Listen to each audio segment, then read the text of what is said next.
I'm not Japanese, but my understanding of it is that Hishi stands for diamond. In rope bondage, there's two approaches to creating diamonds. What I call the pull apart method, which is where you have two parallel lines like this, and then two ropes come in from either side and pull it apart, creating this diamond shape. The second one, which is what we're doing today, is what I call the crossing method, which is where you lay one line down and then another line over the top of it, which done a few times creates diamonds. We'll be covering the pull apart method in another video.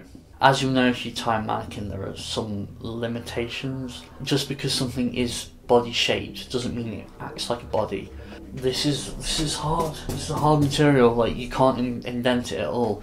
Whereas the human body, it has you can have variable tension. If you are training yourself with a mannequin, bear in mind that it's great for picking up patterns, so go over, under, etc. Fantastic. It's not so great for establishing correct tension, and it's definitely not good for anatomy. This tie can be a bit tricky to get your head around at first. You might find it easier if you break it into 3 stages. Stage 1 is placing ropes across the sternum. Stage 2 is placing the ropes around the waist. Stage 3 is going across the sternum again and underneath the chest. Let's crack on with stage 1. So I start with a wrap going across the sternum and above the chest. Word of warning, this doesn't have to be too tight. You're going to be crossing this line numerous times and it's going to get tighter every time. And we see our old friend, a single column tie here on the back. Notice at this point that if I go up, it kind of destabilizes what I've already tied. So that makes the decision for me that I'm tying underneath here and I'm meeting this rope that I've already tied.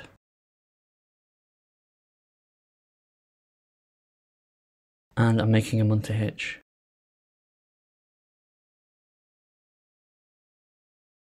If I was tying this on an actual person, I'd be making a concerted effort to tie it away from the carotid artery. I have to stand in quite an odd position to record and tie this, so you notice that my munter hitch is slightly off centre. Okay, so on the back here, I want to bring what I've already tied together. I'm going over and under on the outside here, going across these 2 vertical lines, and then underneath the other side. This completes stage 1. Okay, it's time for stage 2, tying the waist. If I went directly down to the waist, it'd look pretty messy here. So before I go down to the waist, I'm making a hitch on the side. And I usually position this just on the side of the chest.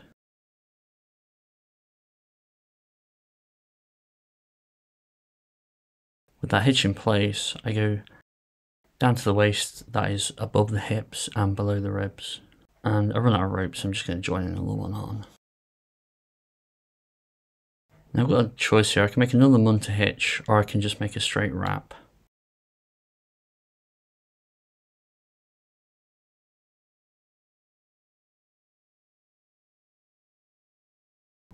And now back up, and I'm going to reflect the hitch that I made on the other side.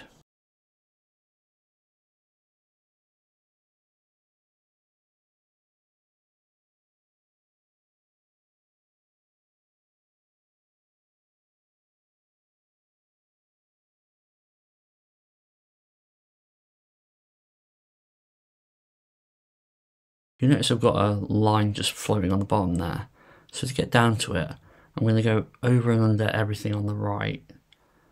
Notice I'm just adjusting that for neatness. And then I'm connecting to this line on the bottom.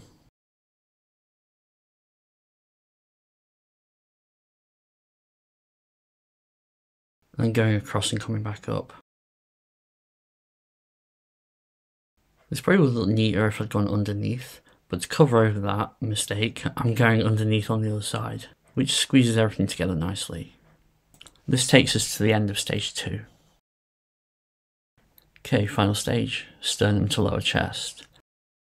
I realised I didn't show a very good view of the hitch earlier, so I've added a little flourish on the back here so you can see it in more detail.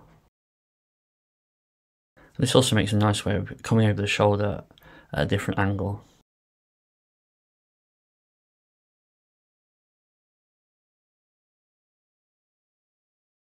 Second munter hitch to cross over this line.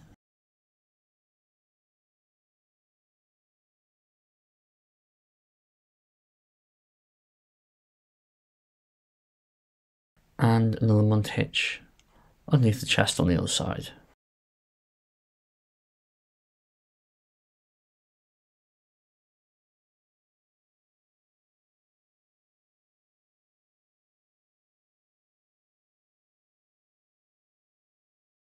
And then heading around the back. You can choose to ignore this crossing, just go underneath or over the top, or make some kind of intersection as you wish.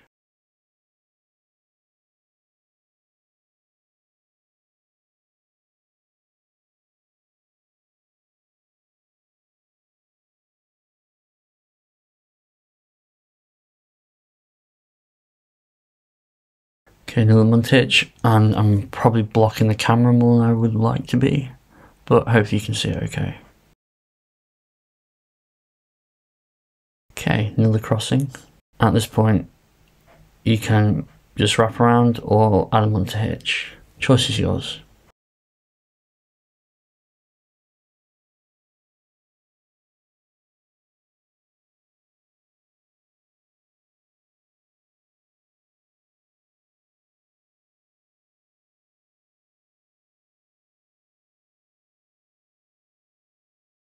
And I'm reflecting the hitch that's on the other side.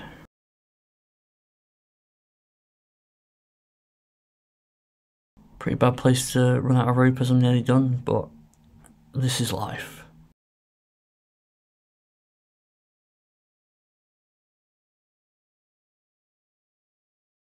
So at this point, we're done. Like, this is quite, this tie isn't made for suspension or anything like that, it's just more decorative thing, so I'm just finishing off in a way that makes sense. Thickening up the stem a little bit just to make it match the thickness of other things. I really hate tying this mannequin. Look how much this is moving just as I'm weaving around it. I know Mavis gets a lot of stick, but she definitely deserves it.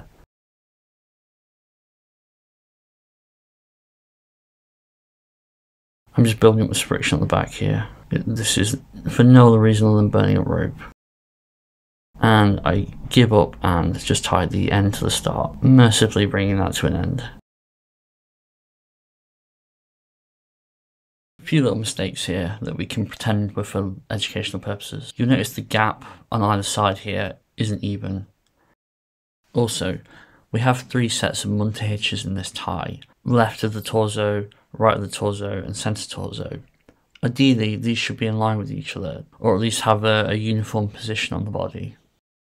Second time through, let's do it. Getting across the sternum.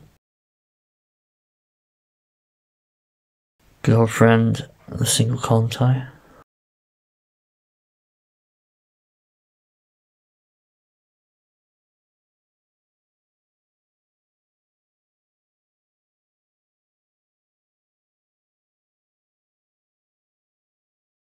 Making a munt hitch.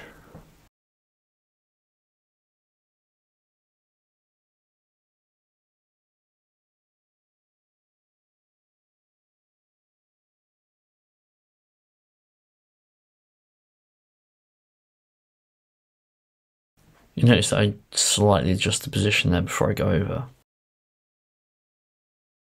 And then to finish off stage 1, I want to bring these lines together. So over on the outside, across both vertical lines, and underneath. That's stage 1 done. Okay, stage 2, waist rope. If I go straight down to the waist, it's going to look really messy, so I'm making a hitch here on the side of the chest as a way of getting down there in a more elegant way. It also helps continue the pattern. I go around the waist, that is above the hip bones and below the floating rib.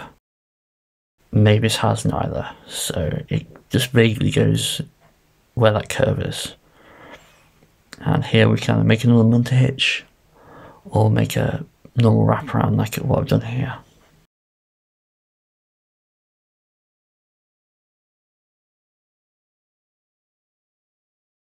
And I'm reflecting the hitch that I've already tied on the other side. Just joining on before we go further.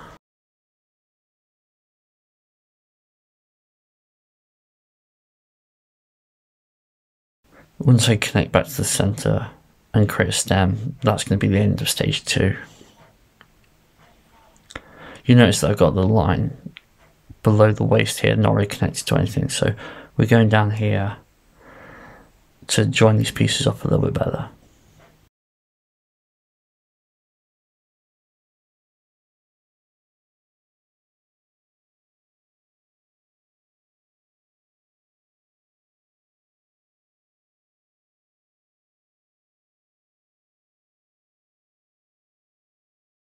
And I make a friction to bring that all together. And that takes us to the end of stage 2. Okay, so we're going to go across the sternum and under the chest again. But before that, I'm just going to make another hitch here. Like I said before, I found that capturing the hitch was the hardest thing on video, so I thought if I add some additional hitches on the back, at least you can get more of a sense of how they're structured. Over the shoulder, and I want to make a munter hitch on this line. Notice I'm placing 4 fingers there. That is giving me a gauge of how far away I am from that centre munter hitch. So it's telling me that it's 4 fingers away from it. So when I come and do the other side, I'm going to place 4 fingers there again, and that'll theoretically create a more symmetrical harness.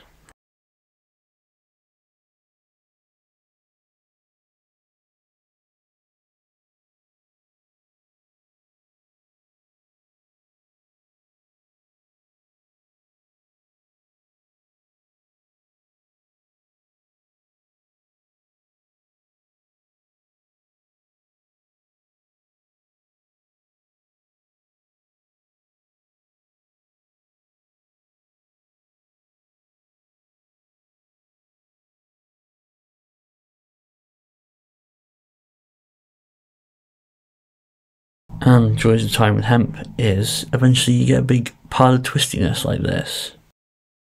Word of advice is sort this out as soon as you can. It's rare that tangles will work their own way out of rope, so deal with it as soon as you can.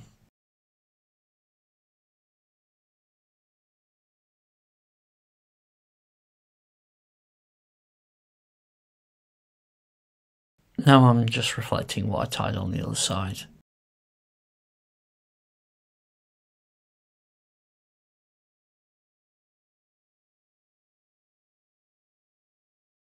More munter hitches. Trying to keep it in line with the ones above it and below it.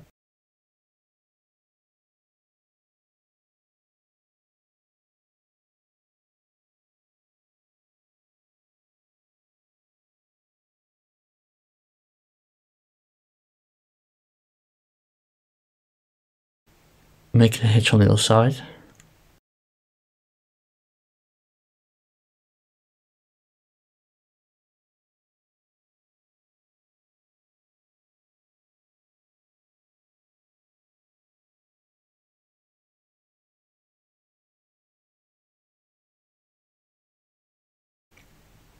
And making a friction in the centre to bring it together.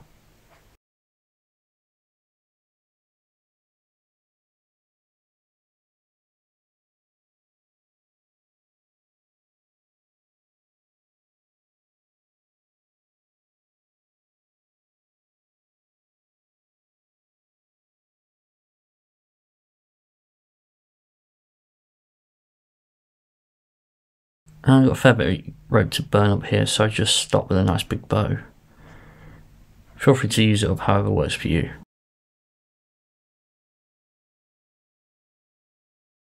We're looking a bit straighter this time, and I'm feeling less ashamed.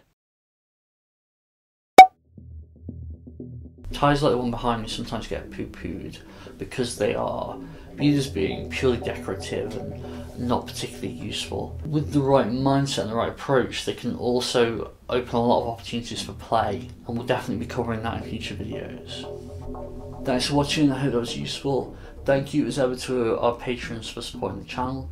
If you're interested in becoming a patron, I'll leave the link up right now. There's all sorts of goodies over there. Have a look and see what you think. See you next time, friends.